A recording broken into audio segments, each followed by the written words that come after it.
আবারও রান্নার নতুন একটি ব্লগ নিয়ে আপনাদের মাঝে হাজির হয়ে গেলাম। আজ শেয়ার করছি সরপুঁটি মাছের ফ্রাই আর সেই তেলের ঢেঁড়স আলুর দুর্দান্ত রেসিপি। আসসালামু আলাইকুম এভরিওয়ান, আমি নাসরিন সুলতানা বিন্না, সিরাজগঞ্জের মেয়ে। আমার রান্নাঘরে আপনাদের সবাইকে স্বাগত জানাচ্ছি। রান্নার সাথেই থাকবেন।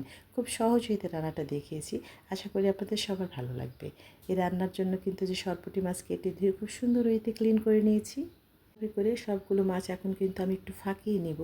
যে কোনো মাছ ফ্রাই করার আগে এভাবে করে ফাঁকিয়ে নিই আমি। আপনারাও নেবেন, কারণ এই মাছের মধ্যে যে মশলা অ্যাড করব সেগুলো মাছের মধ্যে একদম সুন্দরভাবে চলে যাবে, মাছের ফ্রাইটা খেতে ভালো লাগবে।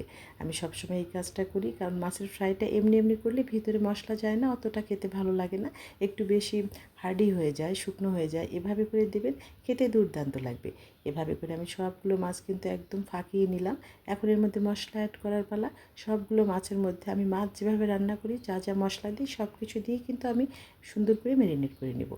আর ওই রকম করে হলুদ লবণ দিয়ে দিলাম, আদা রসুন জিরে বাটা, লাল মরিচ বাটা দিয়ে উল্টে পাল্টে খুব সুন্দর করে কিন্তু ম্যারিনেট করে নেব।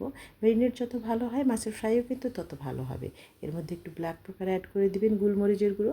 আমি কিন্তু ব্ল্যাক পেপার দিই, ব্ল্যাক পেপার দিলে মাছের স্বাদ বেড়ে যায় অনেক বেশি। 20 মিনিটস রেখে দিব। এইদিকে আমার গরম গরম ভাত হয়ে যাচ্ছে। এভাবে করে এখন তেলের মধ্যে ফ্রাই করব।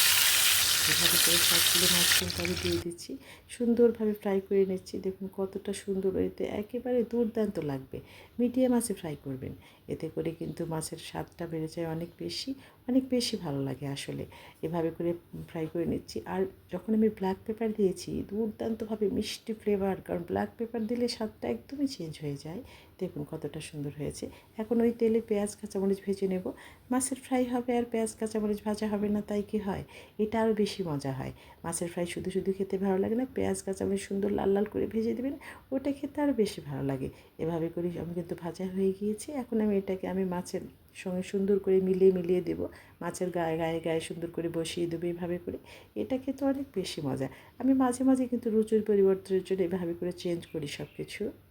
একটা রেসিপি হয়ে গেল। এখন ওই তেলের মধ্যে পেঁয়াজ দিয়ে দিলাম। এখন পেঁয়াজটা একটু সফট হয়ে গেলে কাঁচামরিচ ভেজে নেব। এভাবে করে হয়ে গিয়েছে। তারপরে আমি একটু জিরে ফোড়ন দিয়ে কিন্তু আমি ঢেঁড়স কুচি দিয়ে দেবো। ঢেঁড়স কুচি দিয়ে উল্টে পাল্টে একটু সফট করে নিয়ে আলু কুচি দিয়ে দেবো। দুটো আলু দিয়ে দিয়েছি, কী যে দুর্দান্ত হয় এই রেসিপিটা।